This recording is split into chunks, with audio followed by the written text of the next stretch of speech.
السلام علیکم، آپ دیکھ رہے ہیں پروگرام رپورٹ کارڈ، میں ہوں مبشر ہاشمی۔ ناظرین، پاکستان تحریک انصاف کی سینئر قیادت نے اپنے چیئرمین کو ریلیف دلانے کے لیے مغربی ممالک کے سفیروں سے مدد مانگ لی ہے۔ ذرائع کے مطابق شاہ محمود قریشی، رؤف حسن اور سینیٹر علی ظفر نے مختلف ممالک کے سفیروں سے ملاقات کی ہے۔ ذرائع کا یہ بھی بتانا ہے کہ آسٹریلیا کے ہائی کمشنر کی رہائش گاہ پر ہونے والی ملاقات میں پی ٹی آئی ٹیم نے امریکی سفیر سے سائفر ایشو اور چیئرمین پی ٹی آئی کے خلاف مقدمات پر بات کی ہے۔ تحریک انصاف کی جانب سے ملاقات کی تصدیق کی گئی اور موقف اپنایا گیا کہ انسانی حقوق سے متعلق ہونے والی خلاف ورزیوں پر بات کی گئی۔ چیئرمین پی ٹی آئی کے لیے ریلیف نہیں مانگا گیا۔ اس سے پہلے تحریک انصاف دوران اقتدار اپوزیشن کی سفیروں سے ملاقات پر کڑی تنقید کرتی رہی ہے، بلکہ اس وقت ملاقاتوں کو حکومت کے خلاف سازش کے ثبوت کے طور پر بھی پیش کیا گیا تھا۔ پینل میں آج ہمیں جوائن کر رہے ہیں سینئر صحافی تجزیہ کار حفیظ اللہ نیازی صاحب، عمر چیمہ صاحب، مظہر عباس صاحب، ارشاد بھٹی صاحب۔ آغاز عمر چیمہ صاحب آپ سے کریں گے، اور بنیادی سوال آج ہمارا پینل کے سامنے یہ ہے کہ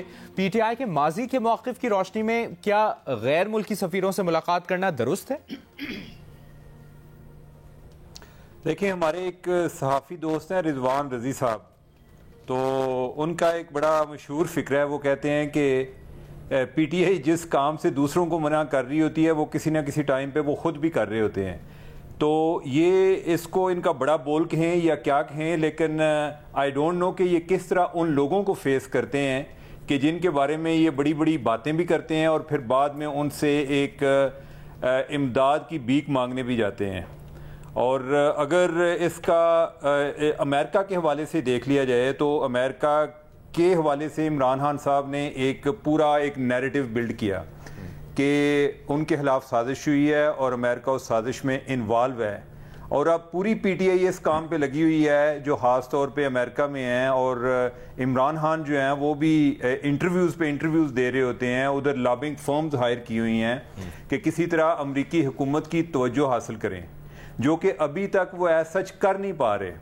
کہ کانگریس مین جو ہیں ان کے ذریعے وہ کو بیانات دلوا رہے ہیں، لیکن ان کے لیے ایک بڑی ڈیولپمنٹ تب ہوگی کہ جب امریکی حکومت اس پر کوئی اپنا موقف دے گی یا ان کے ساتھ کوئی اظہار ہمدردی یا ان کے ساتھ کوئی ان کے لیے آواز اٹھائے گی، جو کہ ابھی تک انہیں سنوائی نہیں ہو رہی۔ تو اسی طرح اگر یورپین یونین کے حوالے سے دیکھ لیں تو جو آپ کو مختلف گاڑیوں کے پیچھے لکھا ہوا نظر آتا ہے کہ کیا ہم غلام ہیں، یہ جناب عمران خان کا مشہور فکر ہے کہ جو انہوں نے وہاڑی جلسے میں خطاب کرتے ہوئے کہا تھا کہ جب یورپین یونین نے اعتراض کیا تھا کہ وہ یوکرین پر چڑھائی کے بعد، یعنی کہ جب روس اور یوکرین کی جنگ شروع ہوئی تو اس دوران جو جناب عمران خان ہیں وہ ادھر گئے تھے، تو انہوں نے جب اس پر تنقید کی یا تحفظات کا اظہار کیا تو عمران خان نے یہ بات کی۔ اب یہ ہے کہ وہ آسٹریلیا کی طرف چل پڑے ہیں۔ مسئلہ یہ ہے کہ ان سب ممالک میں اتنی خاموشی کیوں ہے، اور خاموشی کی ایک بڑی وجہ یہ ہے کہ جو پاپولسٹ لیڈرز ہیں وہ اس ٹائم یورپ میں بھی نمودار ہو رہے ہیں اور وہ ادھر بھی ایک چیلنج بنے ہوئے ہیں، وہ ایون آسٹریلیا میں بھی ہیں، اور وہ امریکہ میں تو ڈونلڈ ٹرمپ کی شکل میں پہلے سے ہی موجود ہیں۔ تو لہٰذا وہ جب ان کو فیس کرتے ہیں تو انہیں ادھر پاکستان کی صورتحال بھی سمجھنے میں کافی حد تک مدد ملتی ہے، اور پھر یہ ہے کہ عمران خان کے جو بھی انہوں نے بیانات دیے ہیں وہ بھی کوئی ابھی تک ان کی یادداشت سے کوئی محو نہیں ہوئے۔ تو اگر تو ان کے بیانات کا دیکھا جائے تو قول و فعل کا تضاد ان کا نیا نہیں ہے اور یہ خبر بھی نہیں ہے۔ باقی جس طرح آپ نے بات کی کہ آپ کو یاد ہوگا کہ جب یہ سائفر والی کنٹروورسی شروع ہوئی تو انہوں نے حکومت گرانے میں نہ صرف کہ اس ٹائم کے آرمی چیف پر الزام لگایا کہ یہ جو ہے وہ امریکہ کے ذریعے کر رہے تھے، پی ڈی ایم گورنمنٹ جو ہے وہ اس کو بھی امپورٹڈ گورنمنٹ کہا، بلکہ مختلف جرنلسٹ مختلف اوقات میں اگر کسی ڈپلومیٹک فنکشن میں ان کی کوئی تصاویر تھیں تو ان کو بھی اس انداز میں پیش کیا گیا کہ شاید بہت سارے لوگ جو ہیں ایک ہی وقت میں عمران خان کے خلاف سازشوں میں ملوث تھے۔ تو یعنی اس میں کیا ان کو جا کر کوئی فائدہ ملے گا مجھے بظاہر نظر نہیں آ رہا، اور اگر آپ ابھی تک دیکھیں تو کسی نے ان کے لیے کوئی ایسا بیان جاری نہیں کیا، نہ کوئی یورپین یونین کی طرف سے ایسا سچ کوئی آیا ہے، نہ کوئی یو کے کی طرف سے آیا ہے، نہ کوئی امریکہ کی طرف سے آیا ہے۔ تو آسٹریلیا جو ہے وہ ایک نئی ٹیریٹری کے طور پہ وہ ایکسپلور کر رہے ہیں، تو یہی ہے کہ ہم یہ کہہ سکتے ہیں کہ ہم ان کو ایک گڈ لک وش کر سکتے ہیں کہ شاید ادھر سے انہیں کوئی ہیلپ مل جائے. تو اس حکمت عملی سے پریشر ڈیولپ نہیں ہو پائے گا عمر چیمہ صاحب, جو پی ٹی آئی کی طرف سے ایک پریشر جنریٹ کرنے کی کوشش کی جائے؟ مجھے ایسا نہیں نظر آ رہا. اور دیکھیں جو ایک امریکن کانگریس مین ہے, اگر کیونکہ ابھی تک جو اسٹیٹمنٹس آئی ہیں ان کی طرف سے آئی ہیں, تو ایک پروپیگنڈا لیول پہ تو آپ یہ بات کر سکتے ہیں جی کہ دیکھیں امریکی سیاستدان جو ہیں وہ بھی اس پر اپنے تحفظات کا اظہار کر رہے ہیں. امریکی سیاستدانوں سے بیان لینا اسی طرح جیسے آپ ادھر کوئی ایم این اے کے پاس اس کا ووٹر چلا جائے اور وہ کہے جی کہ مجھے ایک لیٹر لکھ دیں کہ میں نے فلاں جگہ پر جاب کے لیے جانا ہے, وہ روزانہ کئی لوگوں کو لکھ کر دے دیتے ہیں. تو اس کا یہ مطلب نہیں ہوتا کہ وہ اس کے واقعی سفارشی ہیں. اور جو امریکی کانگریس مین ہیں ان کی بیان میں بھی زیادہ ایک اس کو تقویت تب ملتی ہے کہ جب امریکی اسٹیٹ ڈپارٹمنٹ یا وائٹ ہاؤس جو ہے وہ اس پر اپنا کوئی بیان جاری کرے. امریکی جو ایک ایگزیکٹو برانچ ہے تو ادھر سے تو ابھی تک نہیں ہوا, اور باقی جگہوں سے بھی کوئی ان کی سنوائی نہیں ہو رہی. اور آپ یہ سمجھیں کہ جو آسٹریلیا ہے, جو ایک 5 انگلش سپیکنگ کنٹریز ہیں, ان کی ایک طرح کی یونین ہے اور ان کے خیالات اور ان کی پالیسیز بھی بڑی ملتی جلتی ہیں, کہ جس میں امریکہ ہے یا یونائٹڈ کنگڈم ہے, کینیڈا ہے, آسٹریلیا ہے اور نیوزی لینڈ ہے. تو اگر باقی جو 3 ہے ادھر سے کوئی انہیں کوئی ایسی سنوائی نہیں ہوئی تو مجھے نہیں لگ رہا کہ یہ آسٹریلیا سے بھی انہیں کوئی ہیلپ ملے گی. اور نہ ہی آسٹریلیا کے لیے کوئی عمران خان جیسے جو سیاستدان ہیں وہ بھی کوئی سٹرینجر نہیں ہیں. خاص طور پہ انہیں خود آسٹریلیا کے اندر اس طرح کے جو سیاستدان ہیں ان کی طرف سے ایک چیلنج آ رہا ہے, تو وہ زیادہ ایک ان کے لیے پوزیشن بھی انڈرسٹینڈیبل ہے. لیکن یہ ہے کہ پی ٹی آئی اپنے لیول پر کوشش کر رہی ہے, لیکن دیکھیں کہ شاید ان کا کوئی اس بارے میں کوئی موقف مظہر عباس صاحب, عمر چیمہ صاحب نے جو انالیسس دیا ہے, ایک تو یہ بات, اور کیا مغربی سفیروں سے ملاقات چیئرمین پی ٹی آئی کو ریلیف دلانے میں کوئی کردار ادا کر سکے گی؟ دیکھیے پہلی چیز تو یہ کہ جو ہماری مین سٹریم پولیٹیکل پارٹیز ہیں, خاص طور پہ وہ جماعتیں جو اقتدار میں آتی ہیں, وہ جب اقتدار میں ہوتی ہیں تو ان کی اپروچ اپنے پولیٹیکل اوپوننٹس کے بارے میں کچھ اور ہوتی ہے, اور جب وہ خود اپوزیشن میں جاتے ہیں تو ان کی اپروچ کچھ اور ہوتی ہے. اور آپ قوانین دیکھ لیں, آپ اپنے اوپوننٹس کی گرفتاریاں دیکھ لیں, جن قوانین کی وہ بحیثیت اپوزیشن لیڈرز اپوزیشن پارٹی کے طور پہ مخالفت کرتے ہیں, جب وہ خود حکومت میں آتے ہیں تو انہی کو اپنے اوپوننٹس کے خلاف جو ہے آزماتے ہیں. بالکل اسی طریقے سے یہ جو جیسی آپ نے سچویشن بتائی, وہ تو بہت ورس زمانہ تھا جب بھٹو صاحب کو پھانسی ہونے والی تھی. اس زمانے میں جو بے نظیر بھٹو تھی ان پہ ایک مقدمہ یہ بھی قائم ہوا تھا اس زمانے میں کہ انہوں نے, اور وہ بہت اس کی بڑی پبلسٹی بھی کی تھی اس وقت کی گورنمنٹ نے, کہ وہ فورن ایمبیسیز کو انہوں نے خط لکھے تھے, اور انہوں نے خط یہ لکھے تھے کہ بھٹو کے ٹرائل کے حوالے سے جو ہے وہ انجسٹس ہو رہی ہے اور یہ ساری چیزیں ہیں, اور ان کو خطرہ یہ ہے, خدشہ یہ ہے کہ بھٹو کو جو ہے وہ پھانسی چڑھا دی جائے گی یا اس طرح کی جو چیزیں. اور اس میں کچھ پیپلز پارٹی کے لوگ جو فورن مشنز وغیرہ کے لیے میں جا کے یہ باتیں کیا کرتے تھے, وہ اس طرح ان کو اپروچ کرتے تھے, اور وہ لیٹرز, کیونکہ ڈیفیکلٹ پیریڈ تھا یہ جو فورن مشنز ہوتے ہیں وہ جو اپنے کیبلز بھیجتے ہیں, وہ پاکستان کی کوئی بھی ہو, پاکستان کے وہاں ہوں یا دوسری کنٹریز کے یہاں ہوں, تو وہ اپنے ممالک کو انٹرنل پولیٹیکل سچویشن سے آگاہ کرتے ہیں. اس لیے وہ لوگ یہاں صرف پولیٹیکل لیڈر سے ہی نہیں ملتے, بلکہ وہ ان سے بھی ملتے ہیں جو مختلف شعبہ زندگی سے تعلق رکھنے والے لوگ ہیں, کہ جو گراؤنڈ سچویشن ہے اس کو اسیس کرنا, اور پھر اسی کے مطابق وہ اپنی رپورٹس بھیجتے ہیں. جو پی ٹی آئی کی اپروچ ہے وہ مجھے ایگزیکٹلی وہی لگتی ہے, لیکن جس طرح ابھی عمر بھی کہہ رہے تھے اور ادروائز بھی, کہ پی ٹی آئی نے یہی position P M L N کے خلاف لی تھی کہ جی, اور اس وقت پی ایم ایل این کے لیڈرز کے ساتھ بھی جو ہے یہی سلوک کیا جا رہا تھا, ان کو اسی طرح جیلوں میں ڈالا جا رہا تھا, اسی طریقے سے بغیر ٹرائل کے جو ہے وہ مہینوں میں وہ ڈالا جا رہا تھا. تو جو پولیٹیکل پارٹیز ہیں ان کو جب ظاہر ہے کہیں سے ریلیف نہیں ملتا, جب بہت زیادہ سپریسڈ کیا جاتا ہے, اور آپ کوئی تحریک وغیرہ چلانے کی پوزیشن میں نہیں رہتے مختلف ریزنز کی وجہ سے, تو وہ اس طریقے سے دنیا کے مختلف ممالک کو اپروچ کرتے ہیں. اور مجھے تعجب نہیں ہوگا کہ صرف یہ آسٹریلیا تک محدود نہیں رہے گی بات، وہ اور کنٹریز کے بھی ڈپلومیٹ سے ملیں گے اور ان کو یہ باور کرائیں گے، کیونکہ دو چیزوں پہ وہ ایمفیسائز کر رہے ہیں اور دو چیزوں پہ ہی ایمفیسائز کیا جاتا ہے۔ ایک یہ کہ جو جیلوں میں ہوتے ہیں ان کے ساتھ کس طرح کا ٹریٹمنٹ ہوتا ہے، کیونکہ پوری دنیا میں دو چیزوں کو بہت زیادہ، دو چیزوں پہ کنسرن شو کی جاتی ہے، ایک فنڈامنٹل رائٹس، ایک ہیومن رائٹس، اور ایک فریڈم آف دا پریس یا فریڈم آف ایکسپریشن۔ تو یہی وہ چیزیں ہیں کہ اب اس کیس کو بلڈ کر رہے ہیں کہ جو اٹک جیل میں پی ٹی آئی کے چیئرمین کو جس طریقے سے رکھا ہوا ہے، جو بقول ابھی بشرا بی بی کا بھی آج میں وہ پڑھ رہا تھا کہ ان کے بقول آلموسٹ سی کلاس دی ہوئی ہے، ان کو بی کلاس بھی نہیں دی ہوئی ہے، اس طرح کی ساری چیزیں، یہ جو چیزیں ہوتی ہیں یہ انٹرنیشنلی ان چیزوں پہ کنسرن شو کی جاتی ہے۔ تو ان ملاقاتوں کا پھر کہیں نہ کہیں فائدہ ہوتا ہے آگے چل کے، کیونکہ یہ اب انہوں نے جو ملاقات کی ہوگی انہوں نے اپنی گورنمنٹس کو انفارم کیا ہوگا، اسی طرح اگر وہ دوسرے ممالک کے لوگوں سے ملیں گے تو وہ ممالک کے جو یہاں ان کے ڈپلومیٹس ہیں وہ اپنی گورنمنٹس کو، تو ایک وہ جو اپارچونیٹیز ہوتی ہے، کیونکہ گراؤنڈ پہ as such P T I کی کوئی ایکٹیویٹی نظر نہیں آ رہی، ان کے خیال میں ان کے لوگوں کو اجازت ہی نہیں ہے باہر نکلنے کی،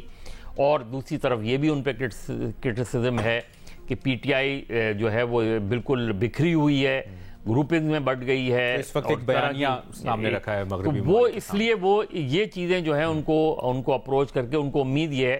کہ ایٹ لیسٹ ہیومن رائٹس کے لیول پہ شاید جیل میں اگر عمران خان صاحب کا جو ہے وہ مقدمہ طویل چلتا ہے تو ان کو کسی نہ کسی طریقے سے جیل میں ریلیف ملے اور access to lawyers and families and friends ملے۔ تو اب وہ کس حد تک کامیاب ہوتے ہیں یہ ہم آگے چل کے دیکھیں گے۔ بھٹی صاحب، پاکستان تحریک انصاف کے ماضی کے موقف کو اگر سامنے رکھا جائے، اس موقف کی روشنی میں یقیناً آپ بھی واقف ہیں،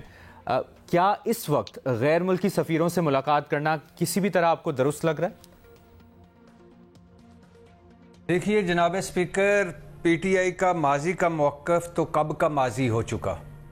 اقتدار سے نکلنے کے بعد جس امریکہ کو پی ٹی آئی نے رجیم چینج کی وجہ قرار دیا، اسی امریکہ سے تعلقات بہتر بنانے کے لیے لابنگ فرم سے معاہدے کیے، لابنگ فرم سے معاہدے ہوئے کہ امریکہ سے ہمارے تعلقات بہتر ہو جائیں، امریکہ کی نظر میں ہمارا پارٹی کا امیج بہتر ہو جائے۔